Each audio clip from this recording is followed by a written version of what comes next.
Campamentos de verano, campamentos de verano, campamentos de verano, campamentos de verano, campamentos de verano para mí, campamentos de verano para ti, campamentos de verano para mí, campamentos de verano para ti. Cantabria Oculta, campamentos de verano.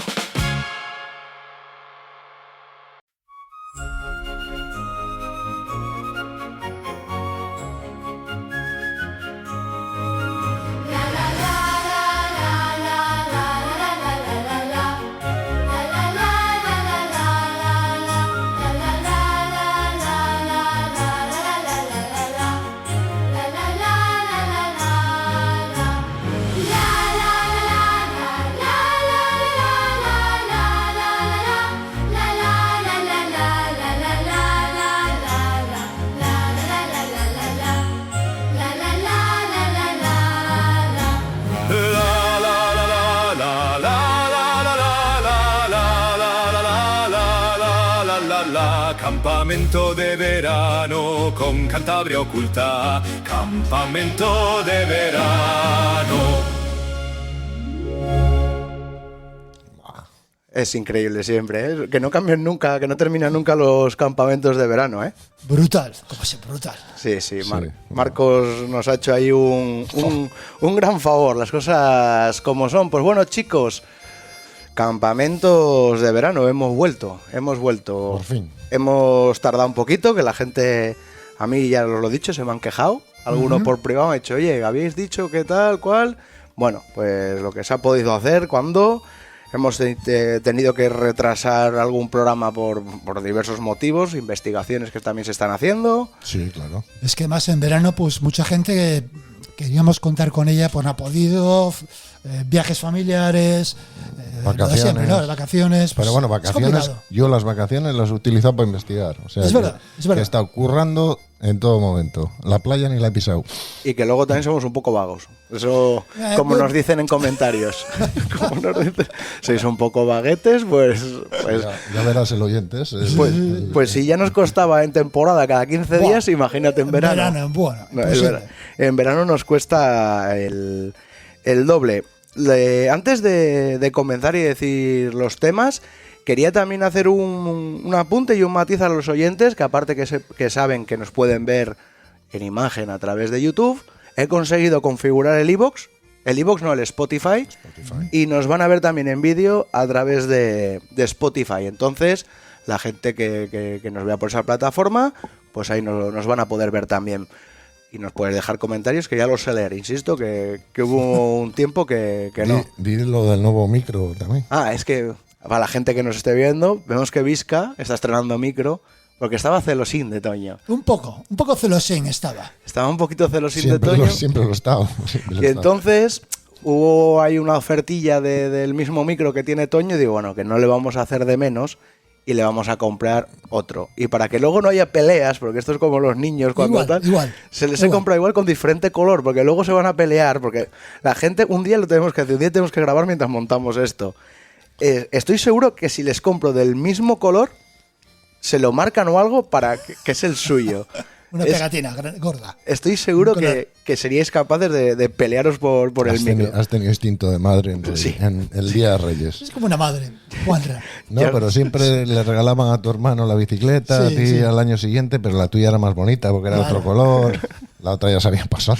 Sí, estaba Vizca diciendo, no, es que mi micro tiene los pines de oro, los tuyos no. Estaba ya fardando de micro. Pues bueno, a toda la gente que sean bienvenidos a campamentos de verano. También estamos en la Batcueva, Cantabria. Este año suele hacer bueno de lunes a jueves. Luego, cuando quedamos nosotros para grabar, que son los viernes, que lo hemos dicho que queríamos hacer un directo en un exterior, llueve. Entonces, también hay que decir que uno de los motivos por los cuales nos hemos retrasado era un día que habíamos quedado todos, llovió y tronó y dijimos, bueno, hoy quizás no es día de sacar los aparatos a la calle. Vamos a dejarlo para el próximo, igual. Y pasaba lo mismo. Entonces ya hemos decidido, bueno, pues directamente, viernes, vamos a la Batcueva y grabamos. Y estamos ya por aquí. ¿De qué vamos a hablar hoy en este campamento? ¿Qué historias vamos a contar alrededor de la fogata? Porque vamos a empezar, Toño, con desaparecidos. Una cosa muy propia de estos campamentos de verano, que la gente se va de excursión, unos a la playa, pero otros se van a la montaña. Y en la montaña a veces pasan cosas, desaparece gente, como los casos que vamos a hablar, que tuvieron lugar allá por la década de los años 40 y 50 del siglo pasado en el estado de Vermont, en Estados Unidos. Pues eso es al comienzo del programa. Después, Vizca, ¿qué nos has traído? Pues yo traigo una historia muy, muy trascendente, muy bonita y muy triste a la vez, que creo que va a gustar mucho, vamos. ¿Y de qué trata un poquito o lo quieres dejar en suspense? Lo dejo en suspense. Lo dejamos en suspense. Bueno, a toda la gente que lea el título del podcast, que ahí saldrá. Así que... Ponemos una pistita.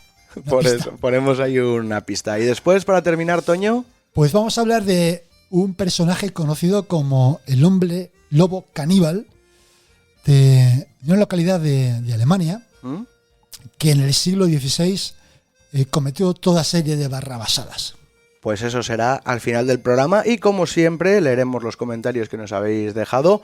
Desde aquí mencionar a los ganadores que nos envíen las direcciones. Hay 2 que ya nos las han enviado, pero falta una.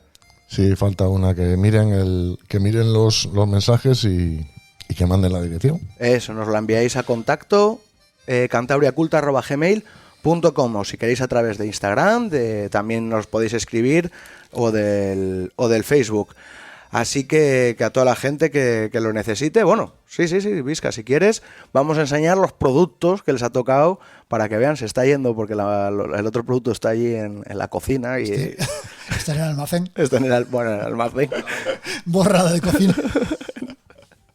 Así que ahí lo pueden ver, lo voy a acercar por aquí. Tenemos una mochila de Cantabria Culta para uno de los ganadores. Eso no me acuerdo quién le tocó la mochila, eso lo tiene ahí todo escrito nuestro notario Vizca, que ha dado fe del sorteo. Y una gorrita. No, dos gorritas, una para cada ganador, sí, también de Cantabria Culta. Esta es muy chula. Esta aparte ha traído 3 y esta me la voy a quedar yo, o sea que esto la voy a dejar ya por aquí. Así. Para cojones. Pues bueno, para que la gente lo vea, que vais a tener productos. Sí, pero que mande la dirección el chico este que falta, porque... Mandar las direcciones, porque si no, no sabemos dónde enviarlas. Para cerrarlo ya. Y en el caso de que no sepamos, me lo quedo yo. O sea que no hay ningún tipo de problema. No, pero si no lo facilita, pues al final tenemos que sortearlo. No vamos sí. Bueno, o me lo quedo yo. Vizca, que sí, bueno, eso está posible. Pues bueno, ahora ya sin más dilación voy a recordar que nos podéis escuchar a través de iVoox, que ahí seguimos. Podéis vernos, ahora ya sí que sí, podéis vernos a través de Spotify y de YouTube. Recordar también en todas las plataformas que un me gusta y un comentario nos ayuda mucho y nos da de verdad muchísima visibilidad en las plataformas. Y aparte, hay algunas veces que los comentarios tienen premio, como ha sido en el programa anterior. También estamos en Instagram, que ahí podéis ver los cortes del programa, podéis ver otras cocinas, y también en TikTok. Así que no queda nada más que decir, así que nos vamos a ir a los bosques.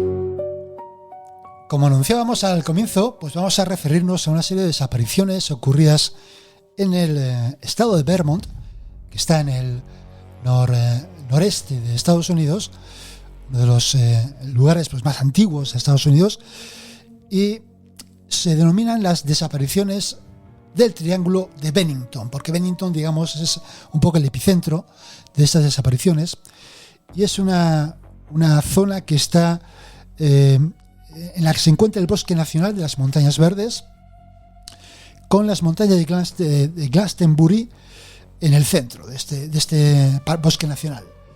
Pues eso, entre 1943 y 1950 se produjeron una serie de desapariciones y en 1992 Joseph Seitro, un autor local especializado en toda serie de fenómenos paranormales, pues acuñó el término del Triángulo de Bennington debido a varias similitudes con desapariciones en otro famoso triángulo conocido por estas desapariciones, que es el Triángulo de Beachwater en Massachusetts.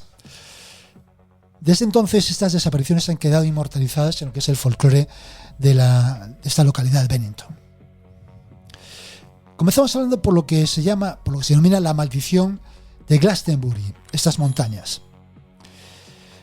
Es difícil decir dónde termina la verdad, de dónde empiezan las leyendas sobre este triángulo de Bennington, incluso en lo que se refiere a los detalles sobre las personas que han desaparecido en la zona, porque estas varían.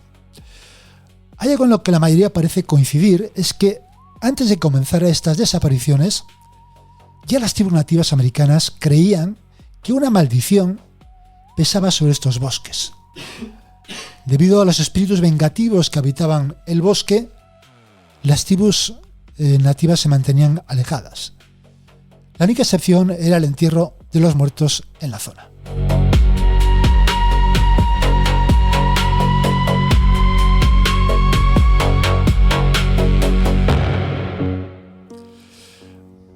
El motivo por que los nativos americanos atribuían una maldición a esta montaña de Glastonbury realmente es un misterio. Es cierto que los bosques son oscuros y aislados, y según algunos relatos, es un lugar silencioso, carente de los sonidos habituales de la naturaleza, como los de los pájaros y de los insectos. Incluso mucha gente afirma que hay fantasmas y puntos donde se experimentan extrañas sensaciones.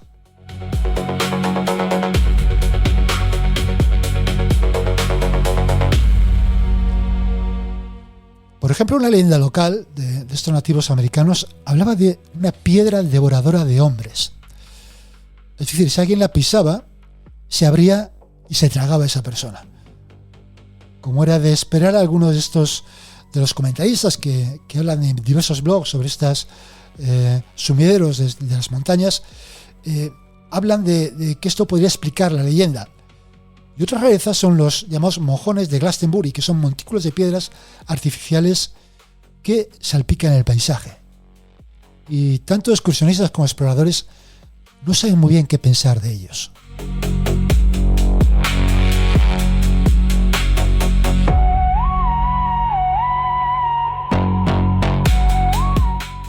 Hay que tener en cuenta que esta montaña, Glastonbury, estuvo prácticamente deshabitada por colonos europeos antes del siglo XVIII.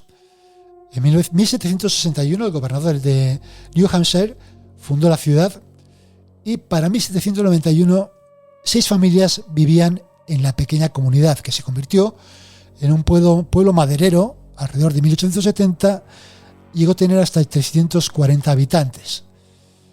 Sin embargo, la tala excesiva de la montaña en la década de 1880 diezmó los árboles y provocó el declive del pueblo. Quizás el daño causado por la tala del paisaje y la fauna hizo que los nativos americanos creyeran que los espíritus del bosque se habían enfadado. Tal vez la maldición de Glastonbury fuera algo más siniestro. Hoy solo quedan las ruinas del pueblo fantasma de Glastonbury, habitado por apenas 8 personas.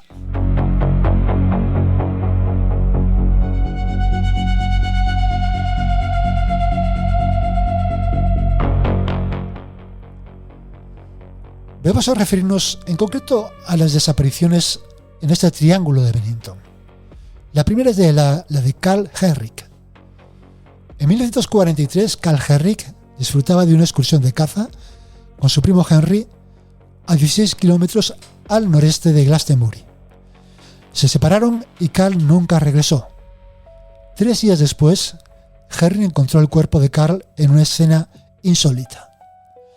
Las costillas de Carl le habían perforado los pulmones y la autopsia indicó que algo lo había estrangulado. Henry informó que había grandes huellas de oso alrededor del cadáver. Sin embargo, los expertos afirman que un oso no habría estrangulado a un hombre hasta la muerte.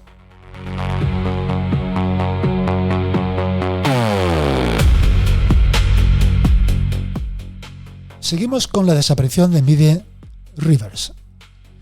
Este caso ocurrió 2 años después, en 1945. Mide Rivers era un hombre de campo con mucha experiencia y pocos conocían los árboles, el bosque mejor que él.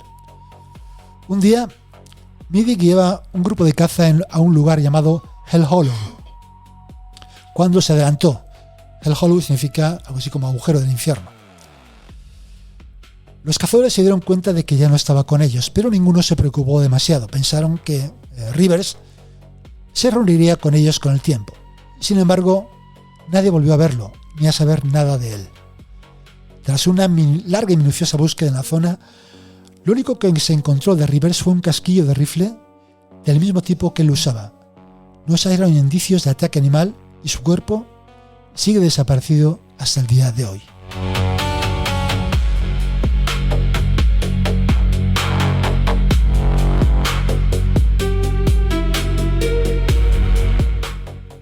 Pero según la tradición del Triángulo de Bennington, el suceso más famoso de todos fue la desaparición de Paula Weldon. Era un estudiante de segundo año en la Universidad de Bennington. El primer día de diciembre de 1946, la joven de 18 años decidió salir a dar un paseo. Por la tarde, hizo autostop hasta el Sendero Largo, en las montañas de Glastonbury. El atuendo de Weldon incluía una chaqueta roja ligera, poco apropiada para una caminata larga, por lo tanto, muchos dudan que tuviese la intención de estar fuera por mucho tiempo. Una pareja que pasaba por este sendero largo vio al adolescente por última vez a unos 100 metros delante de ellos.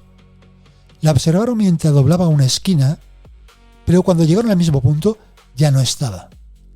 La chaqueta roja de Weldon habría sido difícil de pasar por alto entre la vegetación.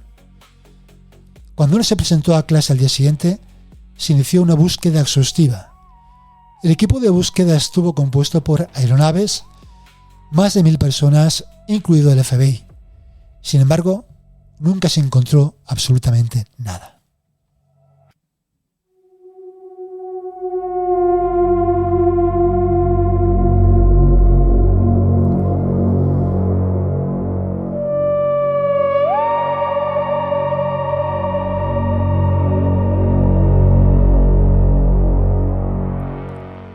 Sin duda, la desaparición más trágica de todo el caso fue la de Paul Jeffson, de 8 años. Su madre trabajaba como cuidadora en el vertedero local. El día de Colón de 1950, Paul y su madre subieron a la camioneta y se dirigieron a su lugar de trabajo para realizar una tarea breve. Como no pensaba tardar mucho, le dio instrucciones estrictas a Paul de no bajarse de la camioneta. Sin embargo, cuando regresó al vehículo, él había desaparecido. Al igual que Paula Weldon, Paul llevaba una chaqueta roja brillante que era imposible pasar por alto en el bosque circundante. Se inició una nueva búsqueda a gran escala, pero nadie del grupo encontró nada. Los perros rastreadores ayudaron en la búsqueda, pero sin éxito. Como los demás, el niño desapareció sin dejar rastro. Entre las supersticiones locales se encuentra la creencia de que da mala suerte vestir de rojo en el bosque. Desafortunadamente para Weldon y Jeffson, esto parecía ser cierto.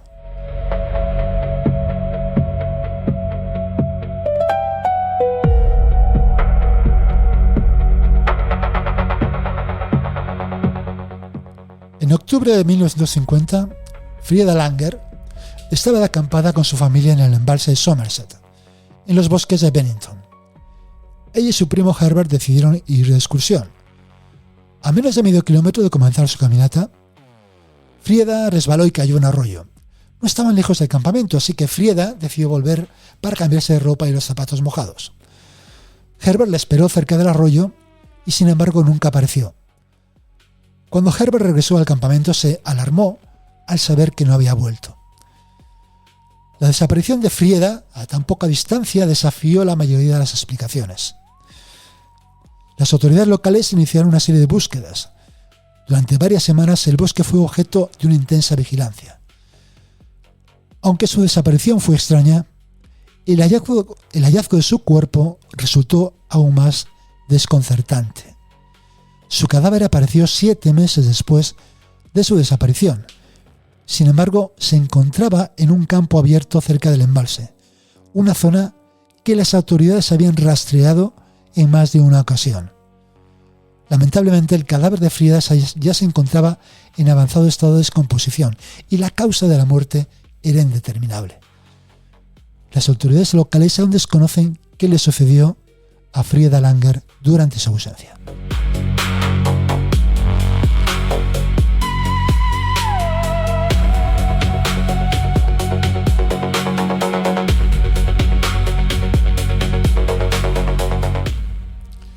Finalmente hablaremos de la desaparición de James Tedford, que quizás es de las más extrañas, aunque no fue en sí una desaparición en el bosque. Tedford era un veterano de la Segunda Guerra Mundial y en 1949 regresaba al hogar de soldados de Bennington tras visitar a unos familiares en St. Albans. Tedford viajaba en un autobús público y era uno de los 14 pasajeros a bordo cuando el autobús partió de St. Albans. Al llegar a Bennington, no estaba a bordo. Sin embargo, su equipaje estaba en el portaequipajes y sus pertenencias personales, incluido un horario desplegado, permanecían en su asiento. Al parecer, Tedford se levantó de su asiento y bajó del autobús sin que nadie se diera cuenta. Las autoridades locales no pudieron hacer mucho más que interrogar a los pasajeros. Todos los testigos confirmaron la misma versión. Tedford estaba en el autobús cuando partió de la parada prevista, pero no cuando llegó a Bennington. Los investigadores estaban ansiosos por resolver este misterio lo más rápido y sistemáticamente posible. Una hipótesis era que el hombre simplemente no hubiera subido al autobús, pero si ese era el caso, ¿por qué estaban su equipaje y otras pertenencias en el autobús? Algunos especulan que vio a un amigo en la parada antes de llegar a Bennington y se bajó para hablar con él. Una cosa interesante que escribió su esposa se escribió es que su esposa, la esposa de Tedford, había desaparecido sin dejar rastro de su casa unos años antes de su propia desaparición, porque cuando regresó de la guerra su esposa ya no estaba. Es posible que sufriera tal vez problemas de salud mental.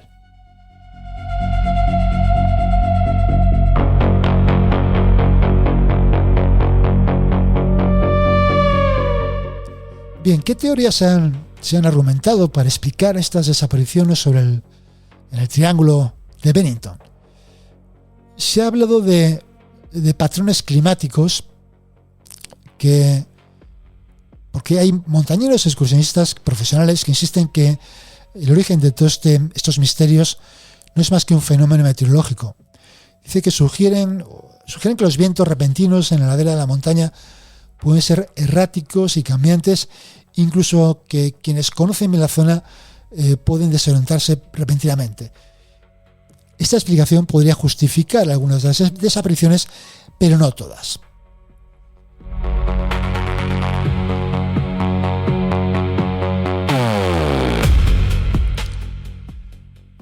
Algunos creen firmemente que la verdadera causa del problema es mucho más sobrenatural. Durante siglos, al menos 2 siglos, se dice que el bosque es el hogar llamado monstruo de Bennington, que es algo parecido al pie grande, al Bigfoot. Bigfoot, que suele estar implicado en cualquier suceso misterioso en los bosques. Al parecer hay una historia a principios del siglo XIX según el cual el conductor de una diligencia y sus pasajeros informaron haber visto a esta bestia peluda, ya que durante un aguacero que les obligó a detener la diligencia porque el camino estaba intransitable, y mientras esperaban a que cesara la lluvia, el conductor notó enormes huellas en el barro. Fue a preguntarle a uno de los pasajeros qué pensaba cuando los demás a bordo vieron una gran criatura peluda que volcó la diligencia y huyó hacia el bosque.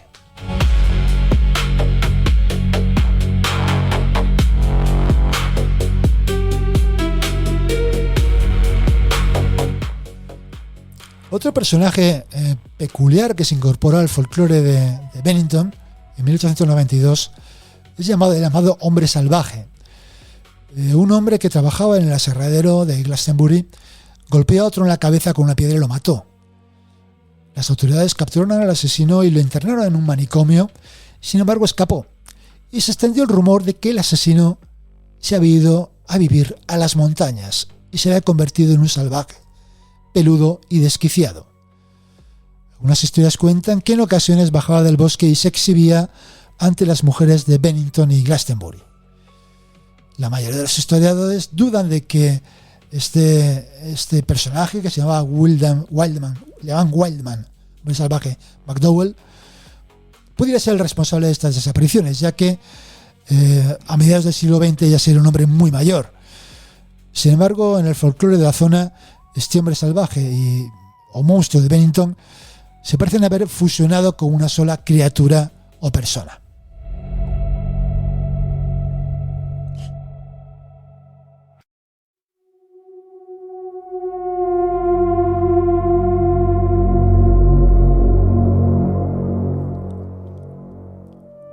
Otras explicaciones más racionales tienen que ver con que muchos excursionistas y cazadores han reportado avistamientos de pumas en la zona. Esos grandes felinos pueden llegar a acechar a excursionistas durante grandes distancias y esperar el momento oportuno para atacar. Las personas que se encuentran solas son las que corren mayor peligro, especialmente cuando escasean las presas naturales de los pumas. Los pumas son unos felinos que pueden llegar a pesar, incluso en estas zonas, en las zonas más al norte o más al sur de las dos Américas, pueden llegar a pesar hasta casi 100 kilos, con lo cual es un animal sumamente poderoso y capaz de matar a una persona con mucha rapidez. De hecho, en Estados Unidos, en aquella época no tanto, pero últimamente ha habido, en los últimos 20 años o 30 años, aunque ha sido más en la zona oeste, ha habido varias muertes de personas, aunque generalmente son o mujeres o niños pequeños. Es cierto que en todo caso siguen por provocar alguna de estas muertes, lo que hace plantearnos si pudieran tener que ver en algunas de estas desapariciones del llamado Triángulo de Bennington.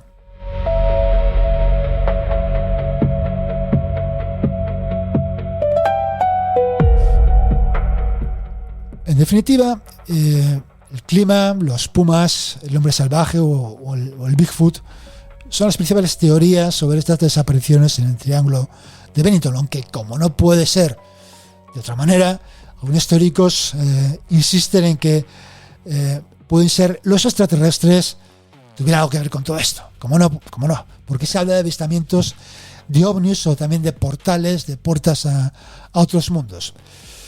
Están también los que dicen que no es nada sobrenatural, que simplemente ocurre que son bosques profundos, difíciles de atravesar, en que te puedes despistar, puedes perderte, ocupados, como digo, por pumas, incluso por osos que pueden hacer desaparecer un cadáver. En todo caso, todo el que se adentra en los bosques de Glastonbury conoce perfectamente esa historia y es consciente de la profunda e inquietante atmósfera que se respira allí.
Bueno, hoy os traigo un relato que conecta con el tema del programa anterior, pero que, bueno, pues con un matiz mucho más humano y si cabe, y por supuesto extraordinariamente trascendente.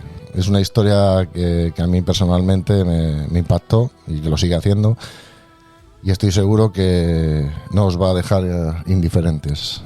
El secreto inmortal de Henrietta Lacks.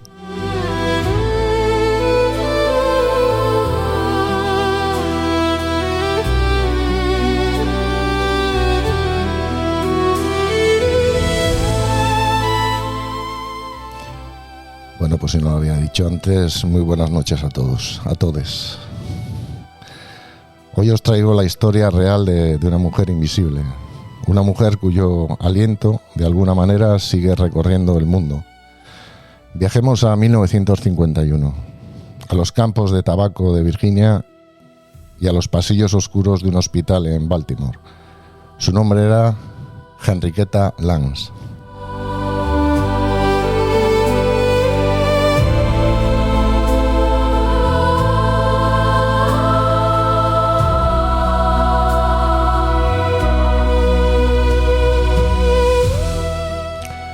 Nacida en la pobreza y bajo las estrictas leyes de la segregación racial, Henrietta era una joven madre afroamericana de 5 hijos. En 1951 acudió al hospital Johns Hopkins, el único de la zona que atendía a enfermos negros, aquejado de un dolor insoportable. Durante su tratamiento contra el cáncer de cervix, los médicos extrajeron muestras de su tumor sin pedirle permiso ni informarla. Mientras Henrietta agonizaba con solo 31 años en el laboratorio, ocurrían algo jamás visto. Sus células no morían, se multiplicaban de forma imparable.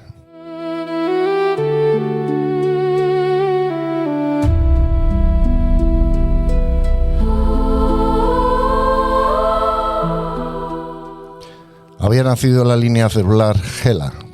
Sin que su familia lo supiese, sus células viajaron al espacio, permitiendo crear la vacuna de la polio y levantaron una industria biotecnológica de billones de dólares. Durante las décadas, mientras sus hijos vivían en la miseria, sin poder pagarse un médico, Henrietta salvaba millones de vidas desde la sombra de su humilde tumba. ¡Qué paradoja!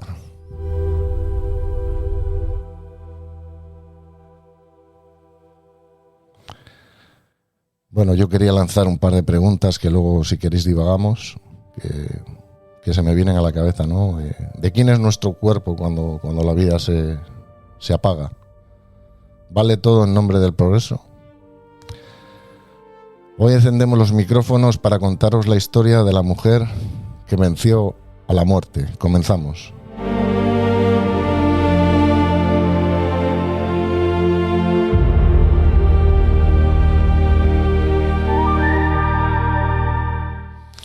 Corría el año 1951, como decíamos antes, en los campos de Glover, Virginia, donde los padres y abuelos de Henrietta habían sido esclavos.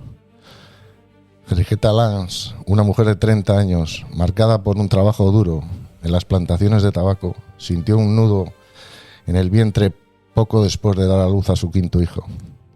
En la América de la segregación, enfermar siendo negra era una sentencia de aislamiento. Tuvo que viajar casi 100 kilómetros hasta el pabellón de enfermos afroamericanos del hospital de Johns Hopkins, el único centro de la zona que la recibiría.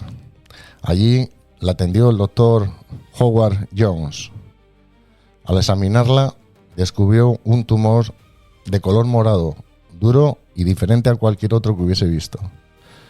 Sin comunicárselo a Henrietta ni pedir su consentimiento, una práctica habitual en la época con los pacientes sin recursos, el médico cortó 2 muestras de su cuello uterino, una de tejido sano y otra de tejido canceroso.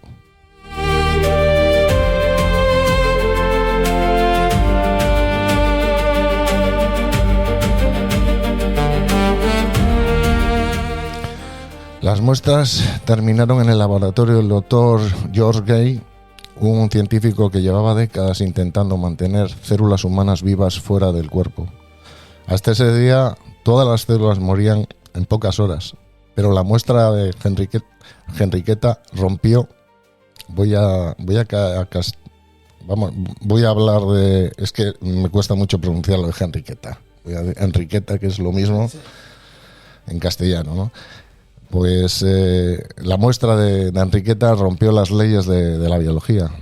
En cuestión de días, su tumor no solo sobrevivía a las probetas, sino que se duplicaba a un ritmo vertiginoso cada 24 horas.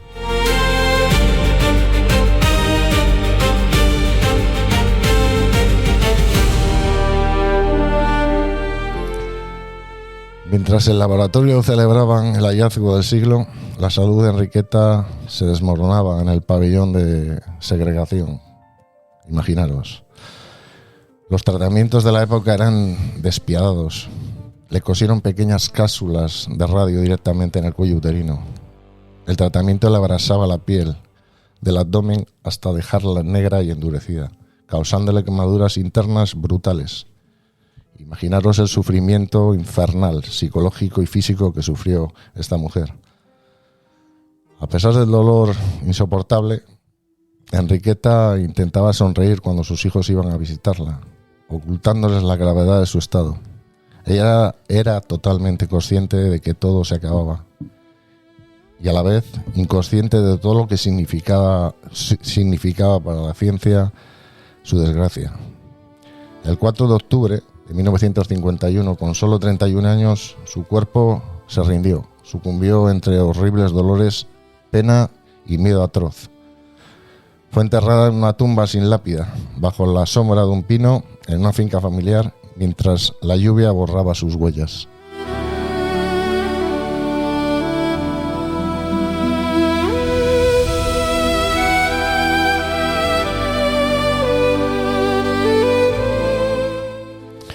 Pero su material genético no se apagó. Las células bautizadas como HeLa, para ocultar su verdadera identidad, comenzaron a ser enviadas por correo a laboratorios de todo el mundo. Gracias a ellas,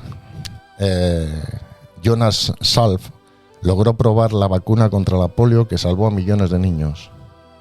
Las células de Enriqueta viajaron al espacio en los primeros cohetes para estudiar el efecto de la radiación humana. Sirvieron para investigar la clonación, la fertilización in vitro y los tratamientos contra el cáncer y el SIDA. De hecho, se han utilizado también para la vacuna contra el COVID.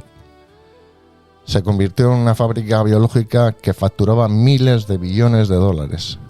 Se calcula que se han llegado a cultivar más de 50 toneladas métricas de las células HeLa.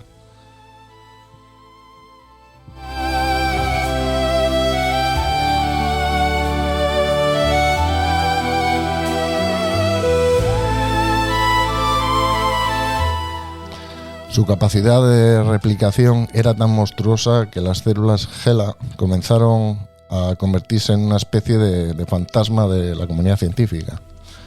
Eran tan voraces que viajaban por el aire en partículas de polvo o en las manos mal lavadas de los investigadores, contaminando y destruyendo otros cultivos celulares que en los laboratorios de todo el planeta.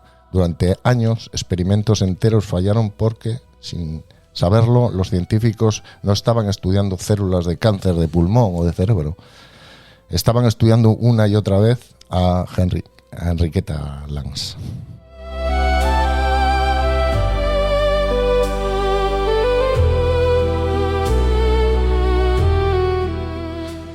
Mientras las corporaciones farmacéuticas enriquecían sus arcas vendiendo viales de células HeLa, la familia de Enriqueta continuaba sumida en la extrema pobreza.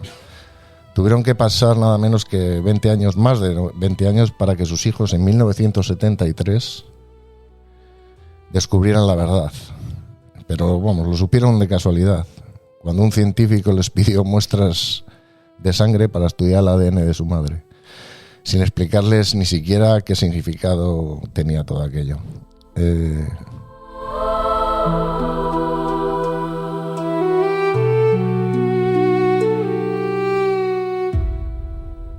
bien otra paradoja, ¿no? Que vivían en la miseria y no podían ni pagarse un seguro médico para comprar los medicamentos que las propias células de su madre habían ayudado a crear. Esta es la paradoja de Enriqueta Lans, una mujer a la que la historia la privó de voz, de derechos y de descanso, pero cuyo legado invisible salvó y sigue salvando a la humanidad.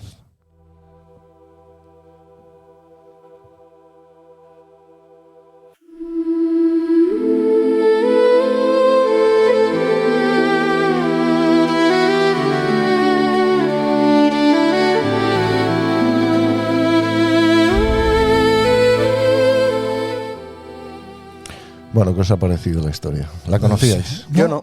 Ni idea. No tenía ni idea. Yo la he conocido muy tarde. Luego ya he leído el libro y me parece algo... No, es flipante que primero, desde el punto de vista puramente científico, la singularidad de esas células de esta mujer, ¿no?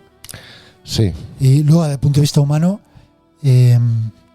tantas cosas que se pueden decir desde la absoluta falta de compasión o de solidaridad que caracteriza a la sanidad en Estados Unidos y más en aquella época respecto a la población negra, pues era mucho peor. O sea, aunque en general es que la gente pobre, lógicamente la población negra es la más pobre de Estados Unidos, pues no tiene acceso a la medicina tal como la entendemos en el resto del mundo occidental y prácticamente el resto del mundo, por decir mundo occidental, el resto del mundo. Sí, daos cuenta que solo había un hospital que atendía a esta gente de color. Sí, pero incluso la gente pobre blanca tampoco podría acceder a un hospital porque no tenía seguros, es que es así. Es lo lamentable, ¿no? Del sistema americano. Sí, pero al menos no tenían pabellones. Los blancos estaban mal, imagínate cómo estaba la gente de color. Mucho peor, mucho peor. Y bueno, la pregunta os hacía antes, ¿no? Es la ética, es esta de la ciencia. Parece que estoy en contra de la ciencia. No. El otro día traje pues, por todas estas atrocidades que ha cometido la ciencia en un pasado muy próximo, ¿no? Porque tampoco hablamos de 1800, pero hablamos mucho del siglo XX. Esto de Enriquetas del siglo XX. Y el otro día me he enterado de una noticia, ya termino, que hace poco han de alguna manera han penado a Johnson & Johnson por unos polvos de talco que yo les tengo en casa todavía, pero bueno, estos ya están con unos polvos de talco que llevaban amianto, que llevaban hace poco, hace un año así. Y lo de Enriqueta, que no lo he dicho, hace este año no, el anterior creo que ha sido... las autoridades también ha habido un juicio y han obligado a estos laboratorios a que parte del control de las células de su madre las puedan llevar sus hijos y de alguna manera fiscalizarlas. Claro, es que el tema del consentimiento médico es algo relativamente reciente, incluso en España. O sea, no. ¿Por qué? Porque además, quizás o no, los médicos han tenido en todo el mundo una aura de autoridad que era difícil muchas veces de replicar. Están muy protegidos además por las autoridades, y lo digo yo que mi padre es médico, o sea que no con eso no quiero decir que los médicos hayan hecho salvajadas ni mucho menos, pero es cierto que parecía que el paciente estaba al servicio de la medicina y no al revés. Sí, pero bueno, más que los médicos al uso no, quiero decir médicos que sean simples, no, me refiero al uso. Un médico que está en una consulta no tiene ningún afán de engañar. Pero estamos hablando de laboratorios, de científicos. Sí, pero te voy a poner un ejemplo de cómo era el Marqués de Villaverde, que era el yerno de Franco.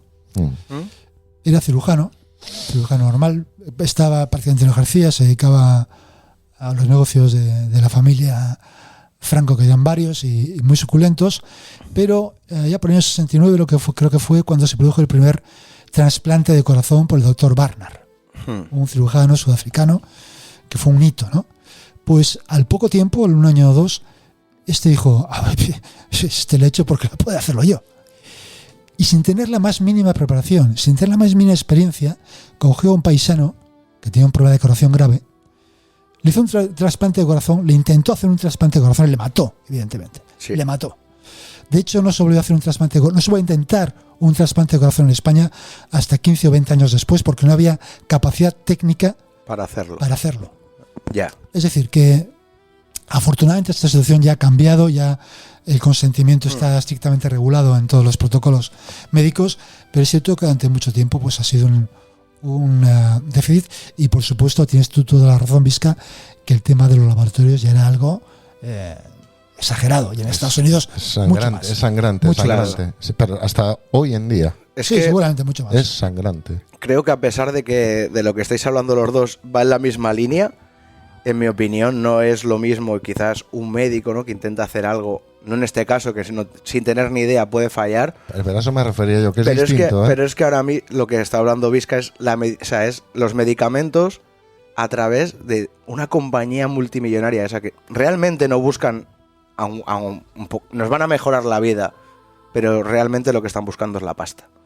Todo, la pasta, es la pasta. A mí, cuando decías lo de las células, de que si es ético o no es ético, a mí sí se hace de una manera altruista, por así decirlo, se almacenan esas células y luego no se hace un negocio con ellas, se saca medicina que puede ser ¿cómo se llama? Como cuando pides esto y que no sea de marca. Un genérico. Y se hacen genéricos con una patente abierta que sea para todo el mundo, me parece. Yo creo que nadie se puede oponer a eso. No, pero en el momento que secuestran tus células y luego hacen el negocio... No, a ver, yo creo que hay una parte del trabajo de los laboratorios que es, lógicamente, tienen un fin lucrativo de ganar dinero, porque si no, nadie lo haría. Evidentemente. Sí, nadie lo haría. De hecho, a ver, nadie lo haría. Es decir, es legítimo que un laboratorio quiera ganar dinero con productos, siempre y cuando los métodos que utilice para obtener esos, esas células, cualquier dato, cualquier tejido sea legal. A eso es a lo que te iba. En este caso no me parece que haya una cierta base legal. No. Se han secuestrado. De hecho, las moléculas patentadas por laboratorios tienen una duración de la patente, creo que es de 20 años. A los 20 años, que son 20-25 años, ya pasan a ser de dominio público y es cuando empiezan a fabricarse genéricos. Es decir, que fabricar un medicamento es costosísimo. Son miles de millones de euros o de dólares o lo que sea. De manera que el lógico de los laboratorios quiere sacar pasta, pero siempre y cuando sean de acuerdo a unos procedimientos y unos protocolos éticos que yo creo morales. Claro. Sí, pero a ver. Sí, que yo creo que en Europa actualmente se siguen. Sí, pero Estados Unidos yo no me fío lo que estáis hablando es una base económica y científica, ¿vale? Pero en este caso, desde el principio ya empieza el interés económico. Porque a ella no se la dice una persona que sabe que se va a morir. No, lo dice la mujer. No la dice, mira, te hemos cogido unas células para estudiar. Yo qué sé, no la vas a curar con eso. Ni siquiera le han informado que lo van a hacer. Pero pasa una cosa, que en el momento que descubren algo que es innovador, o sea, que sus células no mueren, siguen, todo lo contrario, se multiplican cada 24 horas, abren un negocio. De hecho, 50 toneladas métricas, se cree que hasta hoy en día 50 toneladas métricas de células cancerígenas. Es una barbaridad. Todas las enfermedades, se han estudiado con esas células hasta hoy, hasta el COVID. Se han estudiado todas las enfermedades, se han llevado al espacio para probar la radiación humana. Y no tener cojones, perdonen los oyentes, no tener cojones de coger a esos 5 niños y decirles, oye, toma el 0,001 de los beneficios. Sí. La 100 millones es una parte de los beneficios. Esa mujer fue enterrada debajo de un árbol. Ya. Lo he dicho porque, bueno, pues para matizar también todo, ¿no? Sí. Y está pues en una tumba sin lápida y sin nada. O sea, bueno, ahora me imagino que igual le han hecho algún pequeño monumento.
vamos a hablar de lo que decíamos al principio, de la historia de un hombre lobo caníbal del siglo XVI en Alemania, que se llamaba Peter Stump.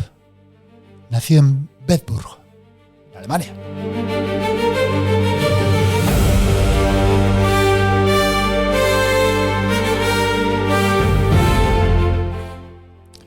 Durante siglos,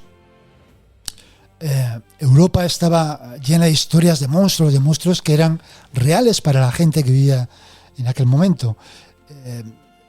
La gente estaba convencida que las brujas, que los fantasmas, los demonios, los vampiros no eran solo reales, sino que andaban por ahí matando gente. Es decir, te puedes encontrar con un vampiro, con un monstruo real por ahí por la noche, en cualquier momento. Y la historia de este hombre, de Peter Stump, es un ejemplo clásico, porque fue acusado de una serie de actos tan atroces, tan indescriptibles, que la única respuesta racional de la gente del momento, la única respuesta que pudo dar es que se encontraban ante un hombre lobo.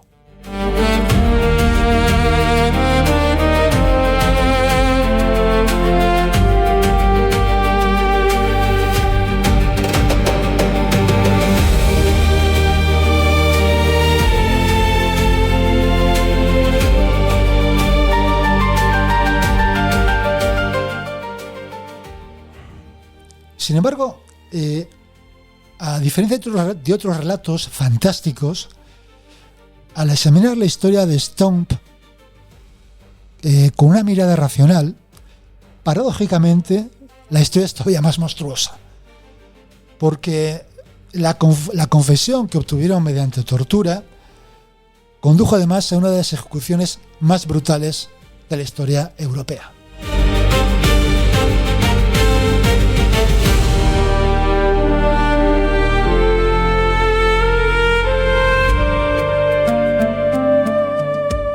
Pero ¿quién era Peter Stump? Se cree que nació alrededor de 1530 en el pueblo de Epraf, cerca de Bedburg, en Alemania. Puede que su nombre ni siquiera fuera Stump. También se le ha conocido como Abel Griswold o Ubel Griswold. Y se cree que el nombre Stump puede provenir del hecho de que le cortaron la mano izquierda, dejándole solo un muñón. En cuanto a su vida adulta, creemos que fue un granjero adinerado, viudo y que tuvo 2 hijos, una hija llamada Bill y un hijo cuyo nombre se ha perdido. En cuanto a su carácter, parece ser que hasta que se descubrió que era un hombre lobo, gozaba de bastante popularidad. Un panfleto inglés de finales del siglo XVI lo describió de la siguiente manera: recorría las calles de Colonia, Bedburg y Epraf con un atuendo elegante y muy cortés, como alguien bien conocido por todos los habitantes de los alrededores, y a menudo era saludado por aquellos cuyos amigos e hijos había masacrado, aunque nadie sospechara nada al respecto. Pero tenemos muy poca información concreta en cuanto a la vida de Stump, si es que ese era su nombre. El problema es que los registros eclesiásticos de la época se quemaron durante la Guerra de los 30 años. Además, su caso era tan conocido que todo lo que se escribió después de su muerte tiende a ser falso, inexacto o excesivamente sensacionalista.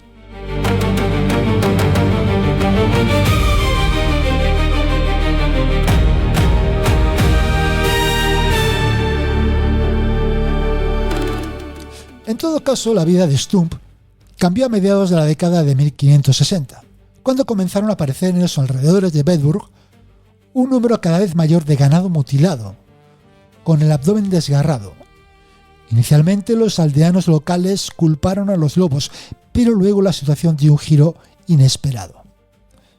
Mujeres y niños también comenzaron a desaparecer, secuestrados en las calles, y sus cadáveres mutilados aparecían unos días después. Los supersticiosos habitantes del pueblo pronto decidieron que algo sobrenatural estaba sucediendo. La gente tenía miedo de salir de casa y solo hacían patrullas armadas. Quienes se atrevían a viajar entre pueblos se encontraban, según se cuenta, los miembros mutilados de las víctimas abandonados en los campos. Si un niño desaparecía, aunque solo fuera por unas horas, los padres perdían toda esperanza de inmediato, convencidos de que un lobo monstruoso se lo había llevado.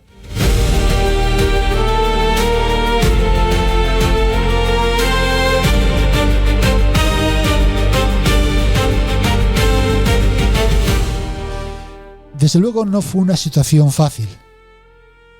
Este continuo desaparición de gente continuó de los siguientes 25 años. Se dice que innumerables hombres, mujeres y niños, así como ganado, desaparecieron. Con el paso del tiempo, la gente se convenció cada vez más de que un monstruo estaba detrás de las desapariciones. La situación llegó a un punto crítico en 1589. Según los relatos, unos niños jugaban en un prado cuando un gran lobo salió del bosque cercano. Antes de que los niños pudieran huir, un lobo agarró a una niña por el cuello de su abrigo. Por suerte para la niña, su collar era tan duro y rígido que los dientes del lobo no lograron perforarlo. Antes de que el lobo pudiera atrapar a su presa, los niños dieron la alarma y la criatura se vio obligada a rendirse y huir.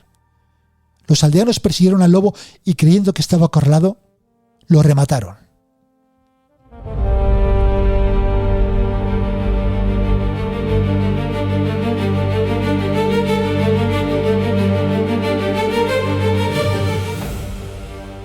Pero al acercarse, el lobo había desaparecido. En su lugar está Peter Stump. Las versiones varían sobre si los hombres vieron o no a Stump en aquel momento transformándose, o sobre si lo capturaron allí mismo o más tarde. En todo caso, a Stump le esperaba un calvario. Tras ser capturado, lo torturaron en el potro de tortura hasta que estuvo dispuesto a confesar. No tardó en ceder.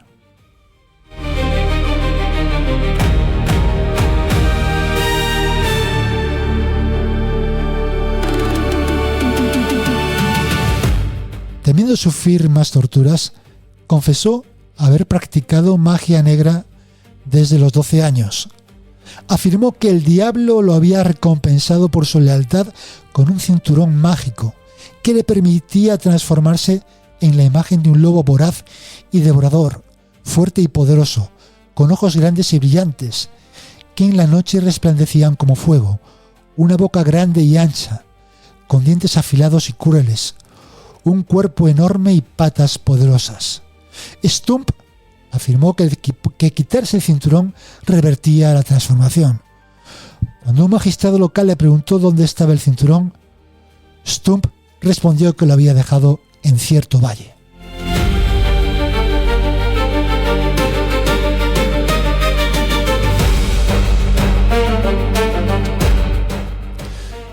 Enviaron al alguacil a recuperar el cinturón, pero no lo encontraron.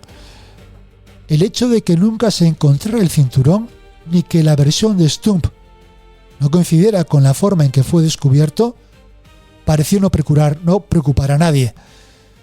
Bajo la amenaza de más tortura, Stump admitió ser un chupasangres insaciable, que había matado y devorado al menos a 14 niños y 2 mujeres embarazadas, entre muchos otros durante un periodo de 25 años. Sus descripciones de las mujeres embarazadas fueron particularmente espeluznantes, afirmando haber arrancado a sus fetos de sus vientres y haberles comido el corazón jadeando, caliente y crudo.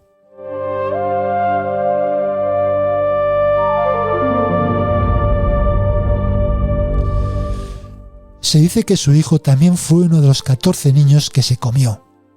Aparentemente no deseaba hacerle daño, pero su sed de sangre acabó por vencerlo, obligándolo a llevarlo al bosque y devorarlo. A partir de ahí las confesiones no pararon de llegar. Además de ser un hombre lobo o asesino en serie, Stump también confesó tener una relación incestuosa con su hija de 15 años.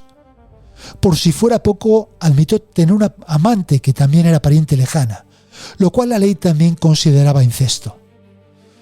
Todo un seductor sobrenatural, Stump finalmente admitió haber tenido relaciones sexuales con un súcubo, enviada como regalo por el diablo.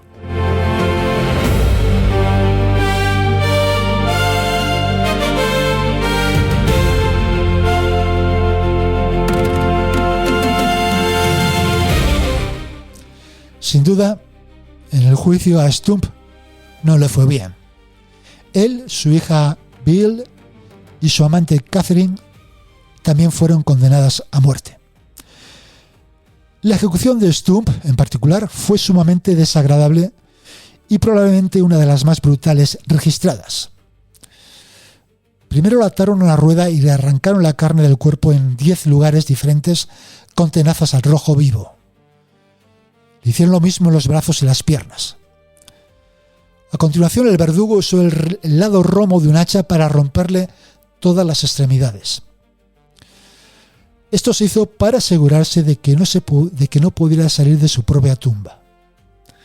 Finalmente fue decapitado y quemado en una pira.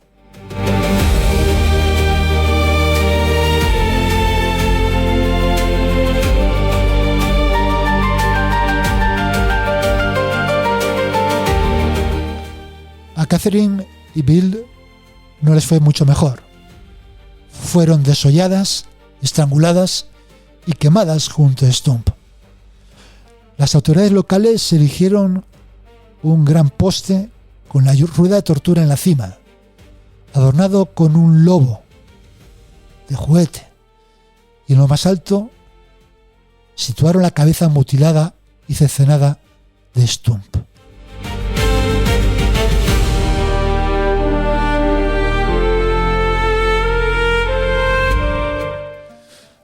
Hasta el día de hoy no está claro por qué los habitantes de Bedburg decidieron que Stump era un hombre lobo.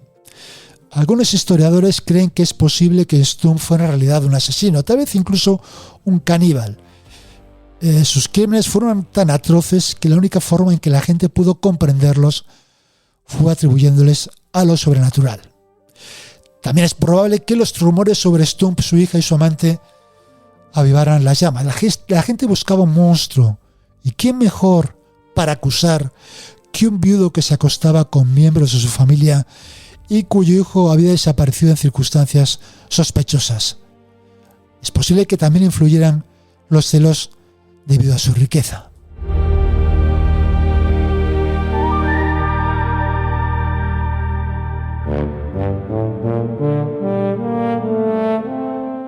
También es posible que Stump fuera inocente y simplemente un chivo expiatorio.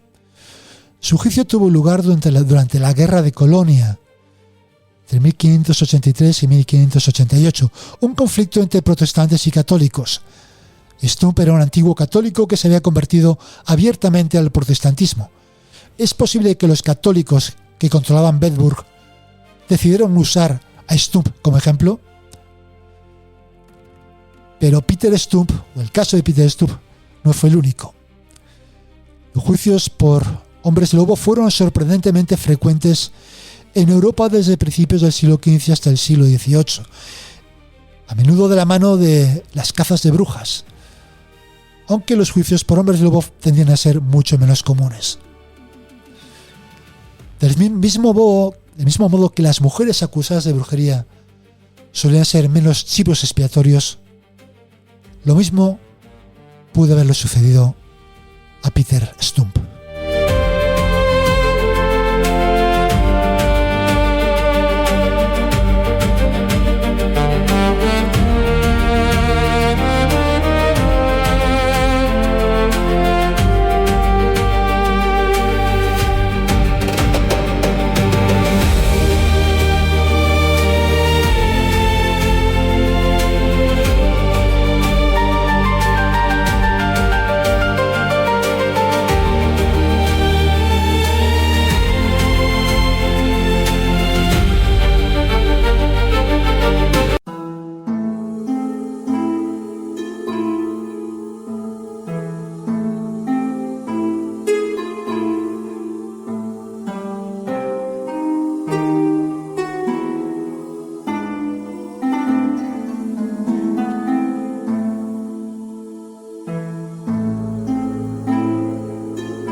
Y bueno, nos acercamos ya a la parte final de este campamento de hoy. Espero que haya quedado todo bien. Me da mucha rabia no poder hacerlo en directo, pero no por ello no vamos a leer los comentarios que nos habéis dejado en el campamento anterior. Eso sí, en este campamento no hay sorteo, porque la gorra que queda es para mí. Así que... hay que relajarse un poco con los sorteos. Que tampoco... hay que sí. Claro, no somos millonarios. No somos millonarios. Que por cierto, ya lo vuelvo a anunciar, si alguna empresa quiere regalar cosas, pues bueno, abrimos sección tómbola. Pero bueno, vamos a ir ya con los comentarios que nos habéis dejado en el anterior Cantabria Oculta, aunque sea campamento de verano. Bueno, pues vamos con un clásico, Sergio, que es el primero de la lista siempre. Pole, siempre hace la pole. Un abrazo, Sergio.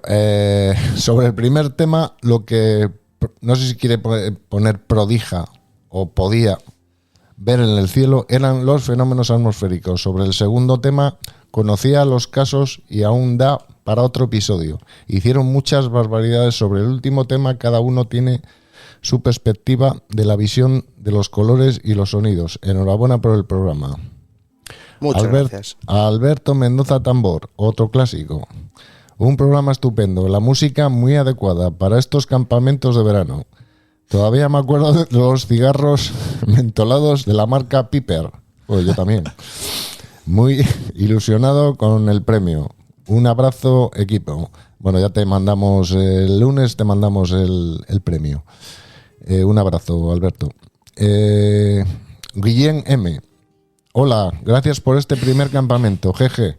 Saludos y abrazos. Juan María Hernández. Geniales. Juan María Hernández. Los medicamentos, pasta de dientes radioactiva. Una joya. Sí. Sí, sobre todo para el que se lo dio, vamos. Hoy he visto, tenía los dientes como diamantes. Sí, hoy he visto, no sé dónde lo he visto, una de estas imágenes que se colocan en los coches, no sé cómo se llaman, mascarones, bueno, como los Rolls Royce que tiene esa figura alada y tal. Vale, sí. Los emblemas estos en tres dimensiones. Sí. Que estaba hecho con cristal de uranio. Ah, muy bueno. Brillaba como el uranio de los Simpsons, verde, un color precioso. Joder, y les robarían encima, ¿no? Seguro. Imagino, porque, joder, el uranio se puede vender. No sé si habrá chatarrerías especializadas aquí, habrá que ir a Estados Unidos. Ahí seguro. Sí, allí lo llevarán los chavales. Bueno, seguimos. Rodrigo Torres, gracias por el programa veraniego. Un abrazo y felices vacaciones. Para ti también. Eso. Muchas Rodrigo. Gracias. Bueno, y aquí viene uno de Iñaki, un sermón. Un saludo de Iñaki, que le he visto de vacaciones allí en Mataporquera. Y bueno, pues el año que viene seguramente que sabremos de él, porque vamos a hacer alguna cosilla importante. Leo, muchas gracias por el programa, chicos. Un verdadero fuego de campamento. Se agradece mucho estos programas y vuestra entrega, tanto o más que los bises de ese grupo de puretas que acaban de por las romerías reventando. Me he reído mucho con la sección sobre remedios y medicina. Efectivamente, ahora nos cuesta creer que hace apenas un siglo actuasen de ese modo. Bueno, no hace tanto, pero bueno. Pero más me cuesta a mí creer que en pleno siglo XXI, con ecografías, resonancias magnéticas y demás, tengan que ir el lunes a Valdecilla a hacerme un tacto rectal para mirar la próstata. Sí, eso es la hostia también. Y las mamografías también, que es una cosa medieval. Pero bueno, todo por la ciencia. No nos podemos quejar. Totalmente de acuerdo, como dijo Vizca, que los supositorios han hecho mucho daño. Una frase para enmarcar. Sí. Pero conozco a unos cuantos que piensan lo contrario. Joder. Nos van a meter a la cárcel. La fumata oculta, buenísima. Me encantan esas secciones donde al principio no sabéis dónde queréis llegar y al final te das cuenta que no pretendéis llegar a ningún sitio. Perfectamente definido. Está muy bien definida la sección. Perfectamente definido. Seguro que los abuelos de Hoffman ese no tenían la concesión de biberones con tetinos de plomo. Eso es, o el colega tuvo una buena beca Erasmus en ¿qué pone aquí? Kingston no me suena nada. Kingston. ¿Será Kingston? Pues está, bueno, no lo veo yo bien. Gracias de todo corazón. Y nada, por último, Gerardo Álvarez. Yo a este chico no le conozco, yo creo que es nuevo en los comentarios. Pero bueno, ha hecho pues una referencia bastante inteligente. Lo peor es que a pesar de todos los controles sigue ocurriendo. Y bueno, nos manda unos like ahí para que entremos a... Pero sí, somos conscientes de que... A día de hoy, pues... De que sigue ocurriendo y bueno... También a día de hoy, cuando ocurre también es porque son cosas que no se conocen, que se van a conocer con el tiempo. Ya. Eso es evidente. Claro. Bueno, igual que el plomo en su día, creían que era lo más sano del mundo, pues luego te das cuenta que no. Bueno, pues estos son los comentarios. Un saludo para todos los oyentes. Y antes de que me quitéis la voz... Quítasela, antes de que hable. Hoy quería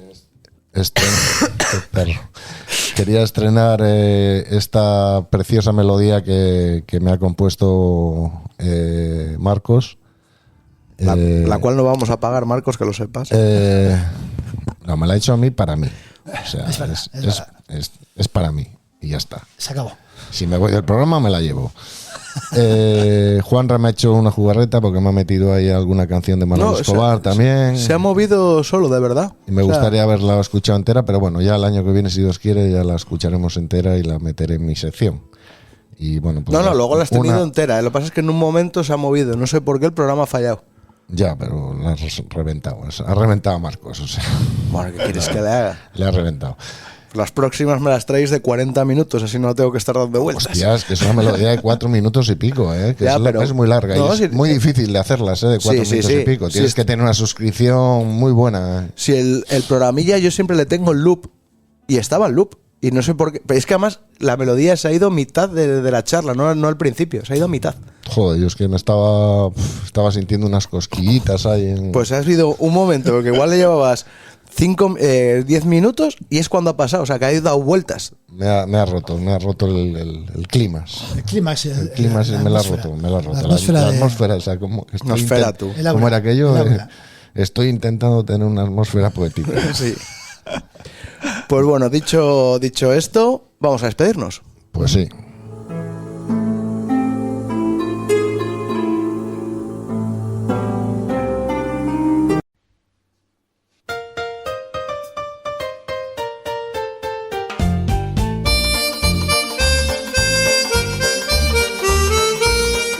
Esta hay que dejarla poco arriba porque es la original y nos puede saltar el copyright, o sea que esta... ¿Es original? Sí, esta es de un señor con una armónica. Pero no la podemos comprar porque este señor no se hizo famoso, entonces igual Vida está... Ese señor es... No, la tiene registrada. ¿Sí? Sí, la tiene registrada, ya lo he buscado porque quería usar esta y la tiene registrada, por eso se lo pedí a Marco. No, que de verdad que lo tiene registrado. Pero si no le conoce nadie. Ya, pero bueno. Marco que nos haga una armónica que haga la misma melodía. No, si tenemos la otra, lo que pasa es que empiezan los niños a cantar y para hablar de fondo tener a LOL, pues no queda así. Así que nada, a toda la gente, muchas gracias por conectar con Cantabria Oculta. Recordar, volvemos en septiembre con el programa oficial. Sí, volvemos, que todo puede pasar. A ver, de aquí, es que no me atrevo a decir que de aquí al primer programa hagamos otro campamento. Quedan 4 semanas, 5. No lo digas, no, porque hay muchas cosas que cerrar. Yo por mi parte, yo voy a seguir trabajando. Pero habría que hacer uno en directo en exterior, ¿eh? Es algo que ha quedado ahí pendiente. Vale, si hace bueno, sí. Si hace bueno, sí. Vamos a hacer eso, es que escucha, no. Pero en plan olla ferroviaria. Sí. En plan de estar cortando choricillo y cosas de esas. Cervecita. Y ya está, sin camiseta, lo que queráis. Perfecto. La bota de vino, pero pues bueno, hay que hacer muchas cosas, ¿eh? A toda la gente que lo sepa, que bueno, no sabemos todavía la fecha en la que volveremos. No. Puede ser para el verano del 2027. Porque se están preparando cosas, eso sí lo podemos decir, ¿no? Pero no puedo decir que cosas se están preparando. No, pero que estamos preparando cosas. Sí. Entonces, la fecha de vuelta, vamos a dejarlo ahí, no depende de nosotros. No exactamente, exacto. No depende al 100% de nosotros. Depende de los sponsors, de los fondos financieros que tenemos detrás, claro. Sí. Hay que responder a la gente que evidentemente nos da el dinero para comprarle micros a Visca. O sea, joder, ya verás que sacan una canción. Marco saca una canción del micro. Así que... ya vas a tener paso mañana, ya verás. Así que nada, nos vamos a despedir. Hasta más ver. Esperemos hacer otro campamento. Y si no, hasta el inicio de la temporada. Vamos a decir nuestro lema y nos marchamos. Dicen que el saber no ocupa lugar. Sapere aude. Atrévete a saber.